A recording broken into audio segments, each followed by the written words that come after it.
যেখানে আপনি বলেছিলেন যে হিন্দুদের ওপর কোনো অত্যাচার হয়নি।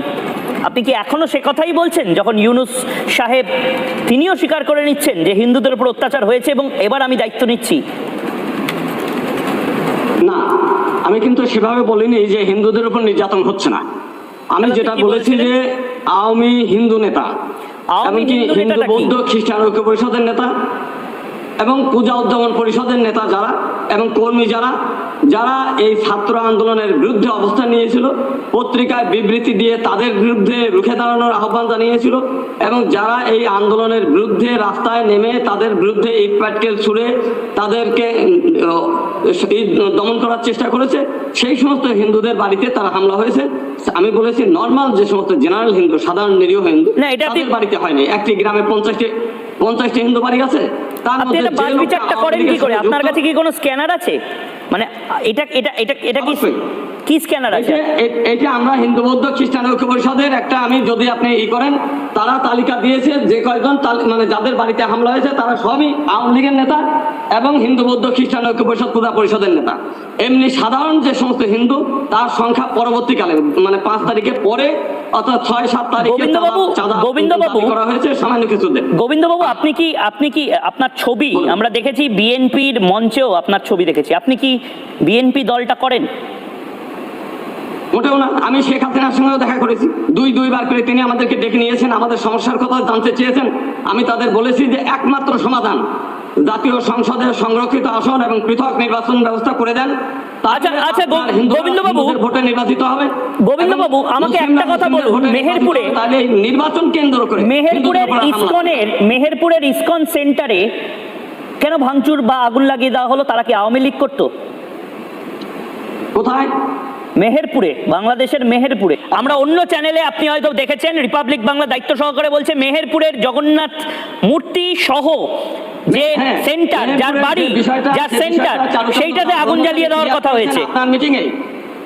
আপনার মিটিংয়ে তিনি বলেছেন যে আমার 132টা মন্দির আছে এবং এই মন্দিরে কোথাও হামলা হয় নাই, শুধুমাত্র আপনার মেহেরপুরে একটা বাড়ি, ভাড়া বাড়ি, সেই বাড়িতে তাদের একটা টিচিং সেন্টার আছে, সেই সেন্টারটা ওই বাড়ি পুরানোর সময় ওইটা পুড়িয়ে গেছে। বেশ, আমরা বলতে চাই যে আপনি একটু যদি থাকে, এক মিনিট, এখন থেকে 1 বছর আগে আপনার কুমিল্লাতে এমন কোন মন্দির ছিল না যে মন্দিরটা ধূলিসাৎ না ভস্মীভূত। আরে যখন কোনো মন্দির ভাঙেইনি, যখন কোনো হিন্দুদের উপর আক্রমণই হয়নি, আপনাদের প্রধানমন্ত্রী থেকে শুরু করে আপনাদের আর্মি চিফ থেকে শুরু করে আপনাদের দেশের সবাই এত উতলা হয়ে পড়লেন কেন সংখ্যালঘুদেরকে নিয়ে? রাত পাহারাটা দিচ্ছেন কেন তাহলে? মঙ্গল গ্রহ থেকে এসে মন্দিরে ভাঙচুর করবে? মাত্র 30টা। আরে দাদা, আপনারা রাত পাহারা কেন দিচ্ছিলেন তাহলে? শাহবাগ থেকে শুরু করে চট্টগ্রাম থেকে শুরু করে এত সংখ্যালঘু মানুষ রাস্তায় নামলো কেন? রাস্তায় নামার বিষয় আলাদা, কিন্তু লজেন্স খাওয়ার জন্য রাস্তায় নেমেছে।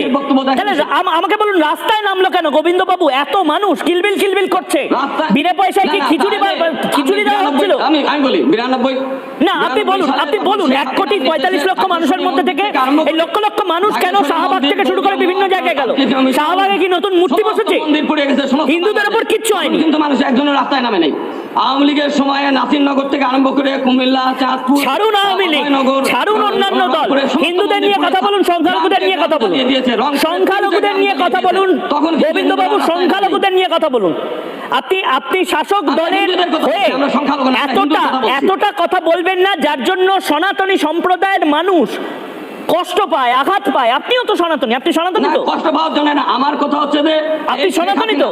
আপনার 92 সালে নিজে তার গোবিন্দবাবু, আপনি সনাতনী তো? সনাতনী তো আপনি? ওই দেখুন, বলেন না, আপনারা সেই কথাই বলেন না, নিয়ে গিয়েছেন, কিন্তু আজকে বর্ডারে যারা হাজির হয়েছে তাদেরকে আপনি ঢুকতে দিচ্ছেন না। বেশ গোবিন্দবাবু, আপনাকে একটু থামাচ্ছি, আটক করে রেখে দাদা ভাই আপনাকে আমি একটু থামাচ্ছি, একটু থামাচ্ছি। ব্যবস্থা করেন নাই গোবিন্দবাবু, বুঝতে পেরেছি। আচ্ছা, দুধ কা দুধ। গোবিন্দবাবু, বলিউডে ডায়লগ আছে, আপনারা তো বলিউডের সিনেমা দেখেন, ভারতের। দুধ কা দুধ পানি কা পানি, একটা ডায়লগ আছে। আজকে মৃদুল মণ্ডল এই মুহূর্তে রয়েছেন, সংখ্যালঘু ভাই বাংলাদেশ থেকে। মৃদুল বাবু, গোবিন্দচন্দ্র প্রামাণিক যে কথাগুলো বলছেন, ঠিক বলছেন না ভুল বলছেন? আমি আপনার গোবিন্দ প্রামাণিকের লাস্ট একটা বক্তব্য বলে দেই। এই শেখ হাসিনার আমলে মানে সরকারি সেন্সাস 10.7%। গোবিন্দবাবু, আপনাকে আমি বলার সুযোগ দিয়েছি, আবার দিচ্ছি, দয়া করে। মৃদুল বাবু বলুন। প্রথমত রিপাবলিক বাংলাকে অসংখ্য ধন্যবাদ, যেভাবে আমাদের স্কুল কভারেজ করেছেন। তো তার ফলে একটা আমাদের মানববন্ধন সমাবেশ হচ্ছে আমরা স্কুলের দিকে যাচ্ছি, যার ফলে বলছি দাদা, যার ফলে আমাদের এখন বিগত 2 দিনের চাইতে এখন আমাদের আমরা অগ্নি সংযোগটা করেছে। এখন গোবিন্দ প্রামাণিক সাহেব যে কথাগুলো বললো, সে কথাগুলোর কোনো ভিত্তি নেই। ভিত্তিহীন বলছেন। আসলে উনি আসলে মানে তিনি আসলে কোন স্ট্যান্ডে আসলে কথাগুলো বলছে এটা আসলে আমি বুঝতে পারতেছি না। কারণ সে কখনো জামাত ইসলামের হয়ে কথা বলেন, কখনো বিএনপির হয়ে কথা বলেন, এবং তার যে তথ্যগুলো